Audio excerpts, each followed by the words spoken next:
Negara ini, Republik Indonesia, bukan milik kelompok tertentu atau agama tertentu atau kelompok etnik dan tradisi tertentu, melainkan milik kita semua dari Sabang sampai Merauke. Assalamualaikum warahmatullahi wabarakatuh.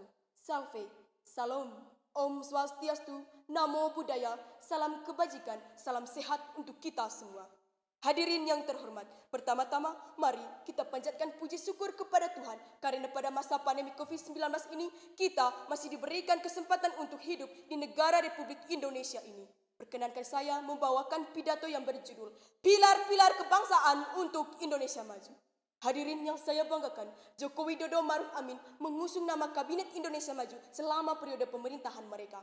Indonesia Maju berangkat dari cita-cita Indonesia sebagai bangsa yang besar, bangsa yang mampu bersaing dalam lanskap kemajuan global. Tentu kemajuan yang dicita-citakan adalah kemajuan yang berlandaskan peradaban Indonesia. Bagaimana mewujudkan cita-cita Indonesia Maju yang sesuai dengan peradaban Indonesia? Sebagai bangsa besar yang beradab, Indonesia memiliki 4 pilar kebangsaan, yakni Pancasila, Undang-Undang Dasar 1945, Bhinneka Tunggal Ika, dan NKRI.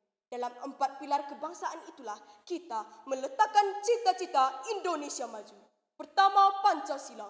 Pancasila merupakan filosofi segronslang, kata Bung Karno, suatu fundamen, filsafat, landasan atau dasar bagi negara Indonesia.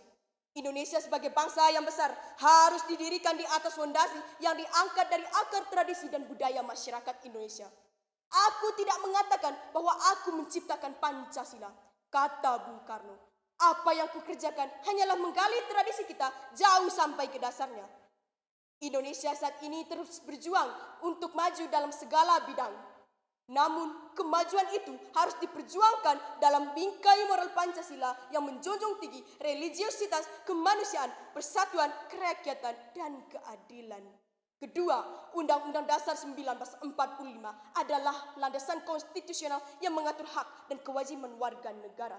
Salah satu poin penting dalam preambul Undang-Undang Dasar 1945 adalah keadilan sosial bagi seluruh rakyat Indonesia. Indonesia harus menjunjung tinggi hukum. Hakikat hukum adalah keadilan. Hukum harus ditegakkan seadil-adilnya dan berlaku bagi semua. Tantangan mewujudkan Indonesia Maju adalah memberantas ketidakadilan yang muncul dalam bentuk korupsi. Cita-cita Indonesia Maju akan terwujud jika korupsi diberantas. Memberantas korupsi tidak hanya dengan menerapkan sanksi hukum, tetapi juga dengan membersihkan regulasi yang berpeluang disusupi oleh kepentingan pihak tertentu. Ketiga, Indonesia adalah negara dengan tingkat keberagaman terbesar di dunia. Sadar akan keberagaman itu, Bhinneka Tunggal Ika harus menjadi spirit untuk mengakui dan menghargai perbedaan.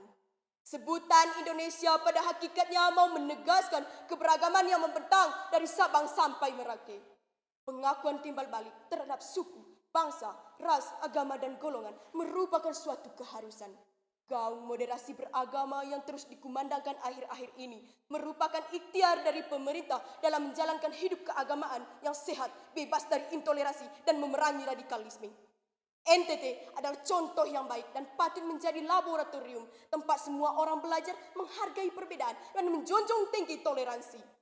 Indonesia Maju adalah Indonesia yang toleran dan moderat. Keempat, ketiga pilar pertama harus bermuara pada gagasan tentang NKRI. Di bawah naungan NKRI, ketiga pilar lain diaktualisasikan.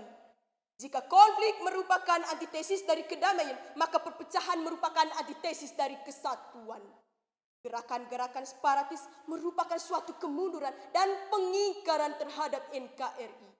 Cita-cita Indonesia Maju akan terwujud jika NKRI menjadi payung bersama. Hadirin yang saya banggakan, mewujudkan Indonesia Maju adalah usaha bersama. Karena itu, 4 pilar kebangsaan harus menjiwai usaha seluruh rakyat Indonesia. Pilar-pilar itu harus dijadikan pedoman hidup. Lembaga-lembaga pemerintahan dan swasta dan lembaga pendidikan adalah tempat yang sangat baik dalam menghidupkan dan menyebarkan nilai-nilai 4 pilar kebangsaan itu. Mari kita memperjuangkan Indonesia Maju dengan menjadi manusia Indonesia yang Pancasilais, menjunjung tinggi Undang-Undang Dasar 1945 dan Bhinneka Tunggal Ika, dan merawat NKRI. Akhirnya, di atas semua semboyan menghidupkan 4 pilar kebangsaan dalam kehidupan nyata jauh lebih efektif dalam mewujudkan cita-cita bersama untuk Indonesia maju. Terima kasih. Wassalamualaikum warahmatullahi wabarakatuh.